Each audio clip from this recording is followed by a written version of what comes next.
Happy Thursday afternoon. Welcome to This Is Now. Today marks exactly 6 months since the devastating Maui wildfires. Yeah, government officials gave an update on the recovery process, including efforts to find fire evacuees long-term housing.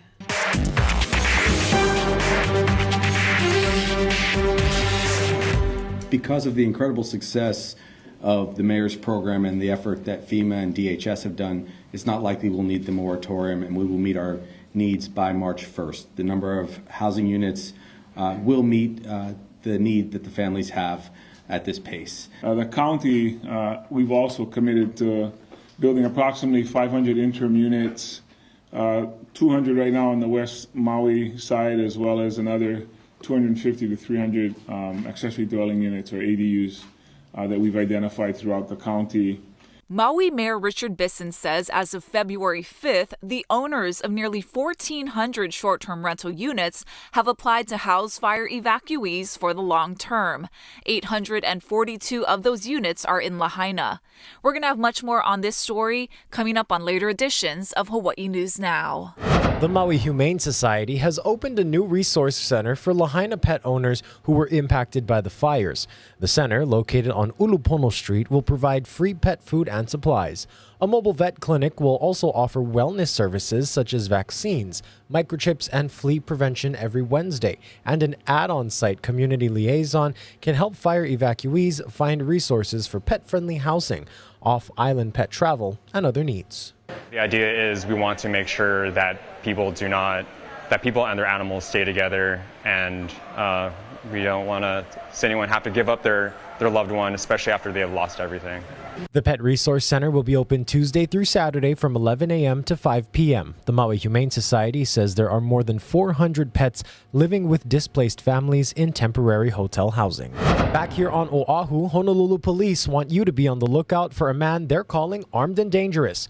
Officers are looking for 29-year-old Lolosio Tominiko, who is wanted on 2 bench warrants. He is 6 feet tall, 200 pounds, and possibly driving a silver or gray Ford Expedition SUV. Again, Tominiko is considered armed and dangerous. Anyone with information should call Crime Stoppers at 955-8300. A Big Island woman whose granddaughter starved to death nearly 8 years ago has pleaded no contest to manslaughter. Henrietta Stone was the legal guardian of 9-year-old Shaylin when the girl was found unconscious and emaciated in their Hilo apartment in 2016. The child's parents, Tiffany Stone and Kevin Lejano, both received 2-year prison sentences for manslaughter in 2021, but walked free because of time already served. Henrietta Stone could face 20 years when she's sentenced in April. New at noon, the special counsel investigating Joe Biden's handling of classified documents has declined to prosecute the president. However, special counsel Robert Hur found that Biden's practices presents serious risk to national security. The investigation focused on Biden's time after his vice presidency when he was a private citizen. Among the classified documents he retained were details about the 2009 Afghanistan troop surge. The report says he willfully retained and disclosed classified materials, but the evidence does not establish Mr. Biden's guilt beyond a reasonable doubt. Hur's report found that Biden would likely be sympathetic to a jury. After the president portrayed himself as an elderly man with poor memory in interviews with investigators, Hur's report was careful to make distinctions between Biden's case and that of former President Trump, highlighting Biden's cooperation with the National Archives and the Department of Justice. For nearly 2 hours, the Supreme Court questioned lawyers about whether the state of Colorado can disqualify former President Donald Trump from the state's primary ballot. Nearly all the justices questioned whether upholding Colorado's decision could unfairly impact voters in other states. Skylar Henry has more. Conservative and liberal Supreme Court justices alike seemed very skeptical of Colorado's Supreme Court ruling that former President Trump is ineligible to be on that state's ballot due to his connection with the January 6th insurrection. What's a state doing deciding who gets to, who other citizens get to vote for president? Colorado relied on Section 3 of the 14th Amendment, implemented after the Civil War, which says no person shall hold any office who took an oath as an officer of the United States, but then engaged in an insurrection. The framers were concerned about charismatic rebels who might rise through the ranks up to and including the presidency of the United States. The thing that really is troubling to me is I totally understand your argument, but they were listing people that were barred, and president is not there. The justices largely avoided arguments about whether the former president engaged in an insurrection on January 6th, focusing instead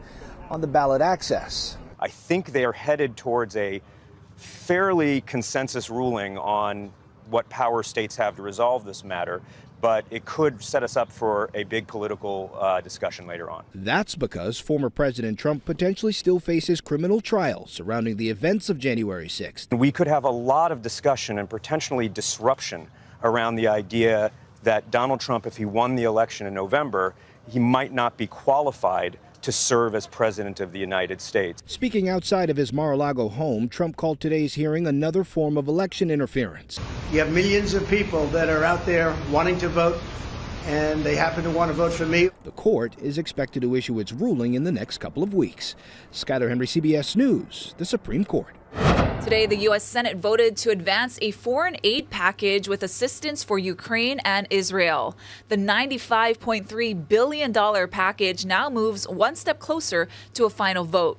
All senators must approve a timing agreement in order to swiftly pass the legislation, and opposition from key senators is likely to slow down the process. If the bill is eventually passed by the Senate, it would go to the House, where it's unclear when or if Speaker Mike Johnson would hold a vote on it. The aid will support Ukraine in its fight against Russia, provide security assistance for Israel, and humanitarian aid for civilians in Gaza, the West Bank, and Ukraine. Governor Green's administration is facing pushback in the effort to allow recreational marijuana for adults. The governor and state attorney general are working with supportive lawmakers to set up a framework for legalization by 2026. But local law enforcement leaders and some health officials and even a former governor are speaking out to say the possible societal problems outweigh any benefits. You will have violent crime more than you have now. You will have homeless more than you have now. You are not prepared to do this. We have big issues to solve here. This would make those big issues almost impossible to ever solve. Now, yesterday, in response to the opposition to legalizing cannabis, I spoke with Nikos Leverins of the Drug Policy Forum of Hawaii. He says the state is missing out on economic benefits and that cannabis is not that dangerous compared to other drugs. You know, eventually we can bring, tens of millions of dollars that the state would not or otherwise have to dedicate to, science-based education and prevention activities, including youth prevention. Why not have cannabis tax revenues fund after-school programs, for example?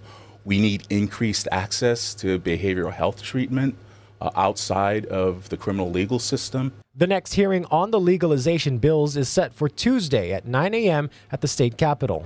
The Navy is also tied to an environmental threat at Radford High School near Pearl Harbor. The lower campus and athletics facilities are seeing unusual settling, sinkholes, and other damage that could be due to their location above a World War II-era Navy landfill.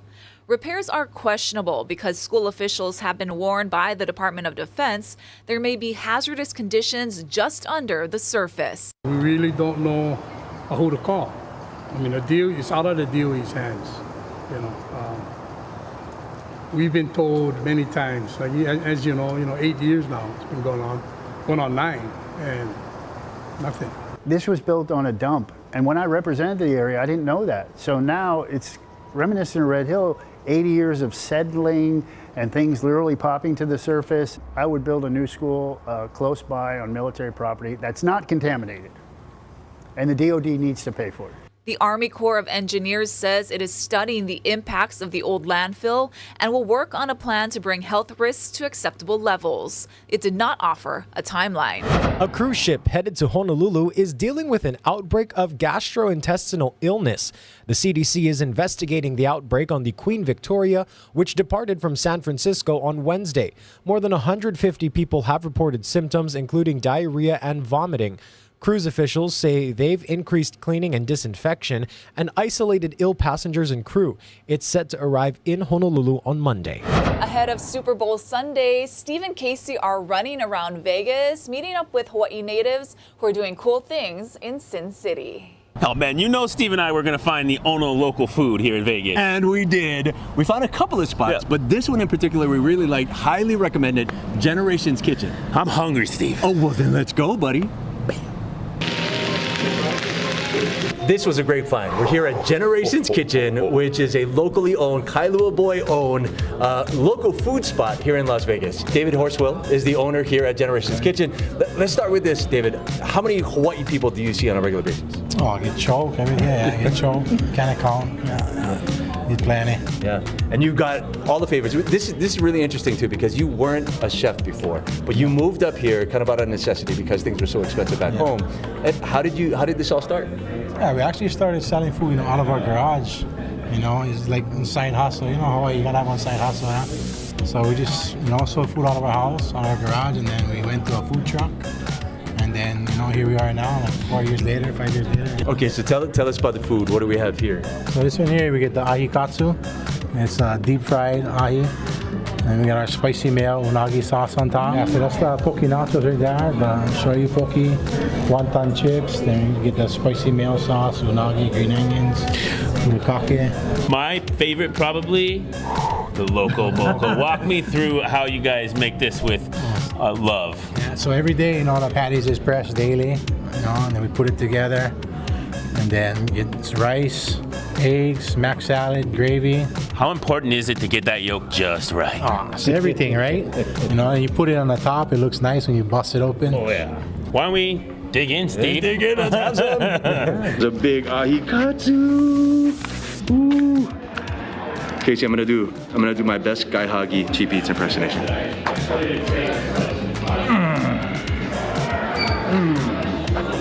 That really is good. Look at that. Get in on that egg. Get in on that egg. Oh, that's what you want. And look at that beef patty. Gotta get a little bit of everything, the rice, the egg. How is it? Whoa! That brown gravy.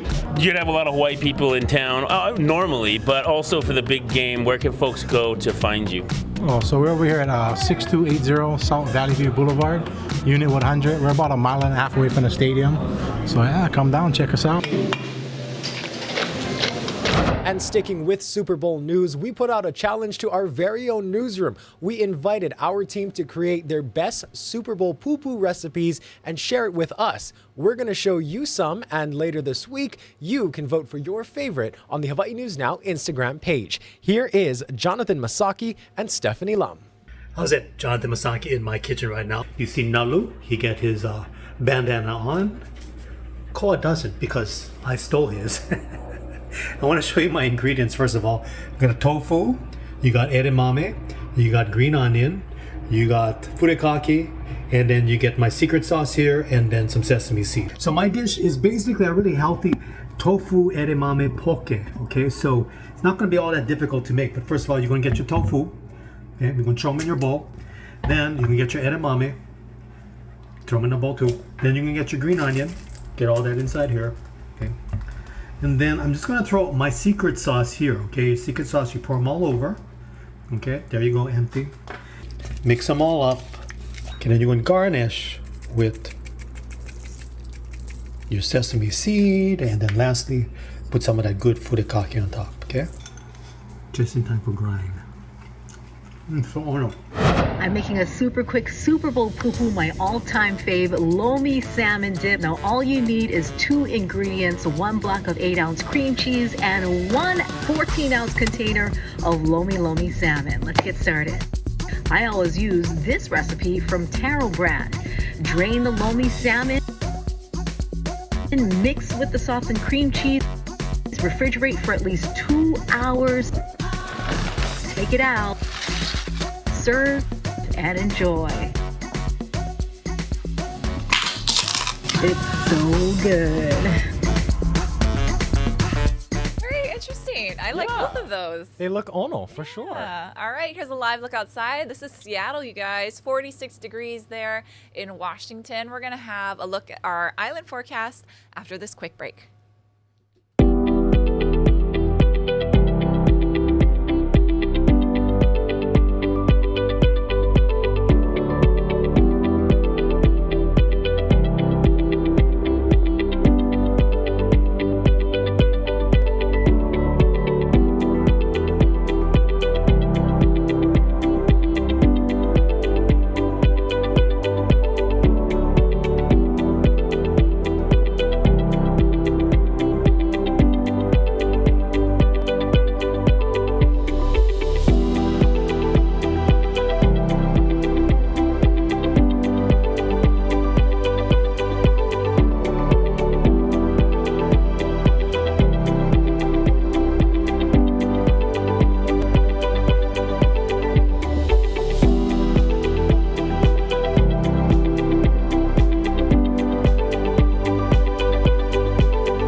Aloha, everybody. The big game, Super Bowl 58, is happening in Las Vegas this year. There's a lot going on the Las Vegas Strip. They've got the Sphere, and everybody's favorite pop star Taylor Swift is going to be there this year. It's going to be sunny and a little bit chilly in Vegas, but I want to give you the forecast for us back here at home. You can see our wind speeds outside, relatively gusty out of the east-northeast. Those are the trade winds that have been sticking around, but by the time we get to this weekend, the trade winds are going to be much weaker. You can see this football on the ground right here. We're going to essentially kick those trade winds away. They'll still be out of the east-northeast, but much weaker. So weaker trade winds expected by the weekend.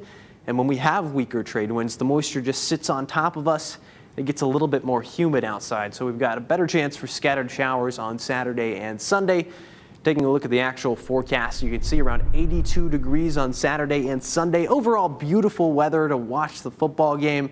I'm sad that the NFL season is almost over, but I'll be rooting on the 49ers. Coming up with my full forecast, I'll give you a breakdown of the surf conditions heading into the weekend.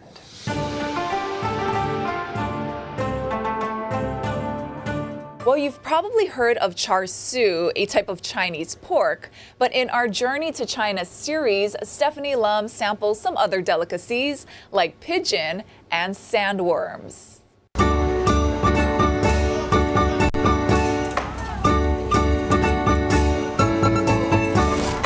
The flavors of China can be hard to describe. I've tried durian, rotten sucks. It all depends on what part of the country you're in. Spicy chicken sandwich. Theirs are all super spicy with chili in it. In the north, where it's colder, they like it hot and spicy. In the south, we put on gloves to feast on the famous Zhongshan pigeon. Here we go. Wow. Is it very good? Tender and juicy. These farm-raised pigeons are marinated, fried in a wok, and its crispy skin seasoned with 5-spice salt. We spent most of our time in the southeastern province of Fujian. The dishes there reflect the mountainous and coastal areas. Its texture is really unusual, but delicate, mild, and the sauce is to die for.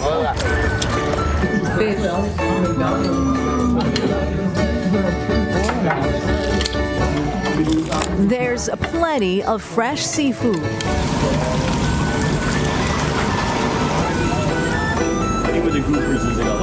Sandworms are a delicacy and described as having a gelatin-like texture.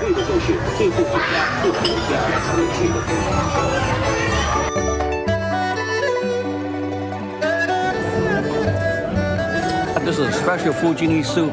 It costs about $100 a bowl. Soups are served at every meal, from abalone to sea snails with beautiful patterned shells and succulent fish balls. The outside we use the fish, inside is pork. It's believed Chinese soups help nourish, soothe, and heal the body. Very healthy. It's not a lot of fat there. Yeah, it tastes good. Good. And at every meal, it's Chinese family style. It's all about sharing food and enjoying the different dishes together.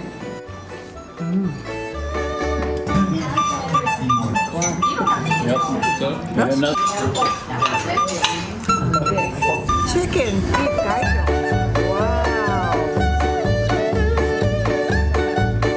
You'll also notice almost every part of the animal is eaten. This is goose, and this is the goose neck, goose wings. In general, I feel that they don't want to waste anything. The Chinese are also experts in dried foods. Look at the size. Shark fin, also the big one, 1,260 yen for a pound. What do the Chinese use shark fin for? It's good for your bone, cuisine. The shark fin soup, most famous one. But you cannot eat that in the United States, right? No, you cannot. They're not allowed it.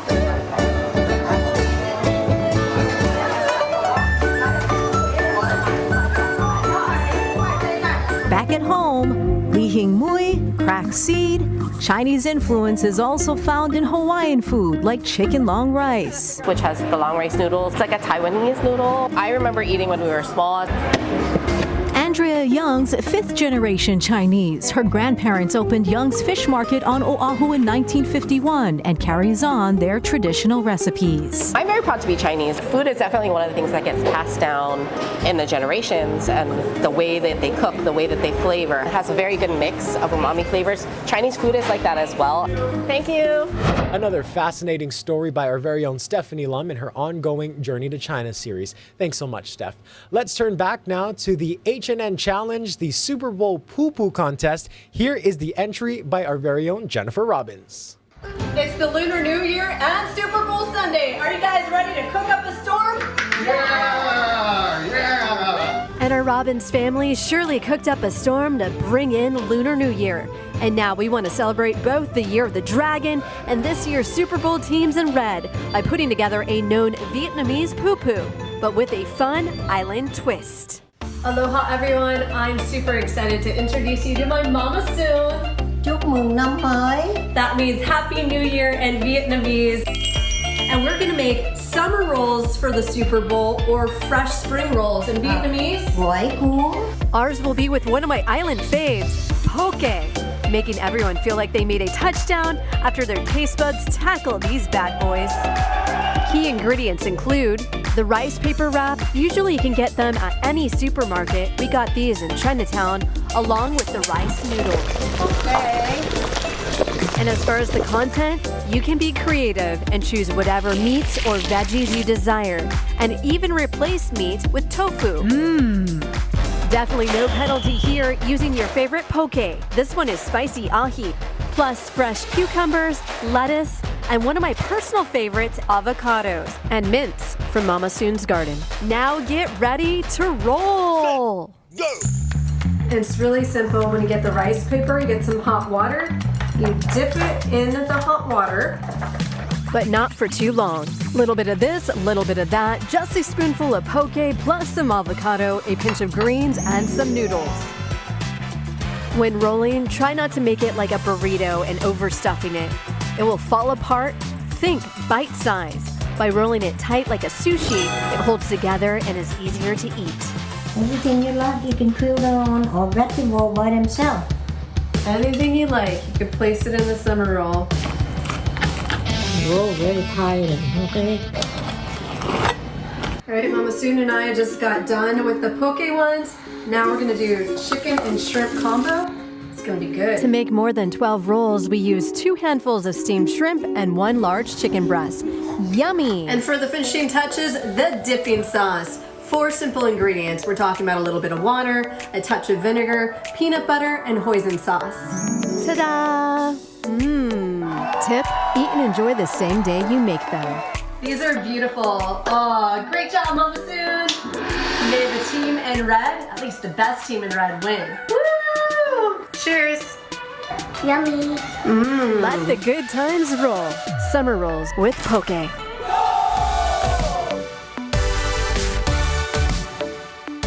Of all the videos we've received, That was elaborate. that was so elaborate. Once again, you can vote for your favorite recipe coming up tomorrow on the Hawaii News Now Instagram page. You can check it out there. We thank you so much for tuning in to this episode of This Is Now. Aloha.